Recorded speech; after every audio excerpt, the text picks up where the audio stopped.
ఈసారి ఎన్నికల్లో కడప పార్లమెంట్ ఎంపీకి ఎవరు గెలవబోతున్నారు? అవినాష్ రెడ్డి గారు, షర్మిల గారు? అవినాష్ రెడ్డి గారు గెలవబోతున్నారు. ఆయన తెల్లవారుజామున 4 గంటలకు లేచి 5 గంటలకల్లా రెడీ అయ్యి ప్రజా సమస్యలు తీర్చడంలో ముందుంటాడు. ఈ వివేకానంద రెడ్డి గారి హత్యలో ఆయన ప్రమేయం ఏమీ లేదు. కావాలని సునీతమ్మ గారు కానీ వైఎస్ షర్మిలమ్మ గారు కానీ వాళ్ళ స్వార్థం కోసం చంద్రబాబు నాయుడు ఆడించే నాటకంలో భాగమై వీళ్ళు అవినాష్ రెడ్డి గారి మీద ఆరోపణలు చేస్తున్నారు.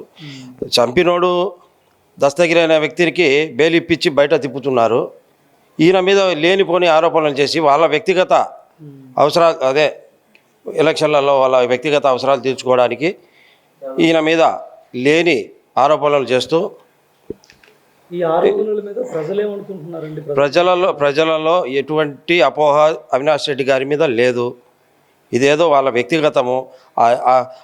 వివేకానంద రెడ్డి గారి మీద వాళ్ళ అనుచరులే వాళ్ళకు సరిపోక ఏదో జరిగింది కానీ అవినాష్ రెడ్డి గారికి ఎటువంటి సంబంధం లేదు.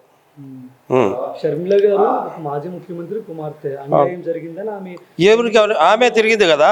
కాంగ్రెస్ పార్టీ మాకు అన్యాయం చేసింది, మా కుటుంబానికి అన్యాయం చేసిందని ఆమె తిరిగింది కదా. మరి ఇప్పుడు ఎట్లా న్యాయం చేసింది కాంగ్రెస్ పార్టీ? ఆమెకి ఎటువంటి న్యాయం చేసింది?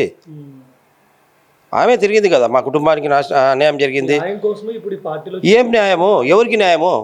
ఆమెకి ఎటువంటి న్యాయము? ఆమెకి ఏం న్యాయం కావాలి?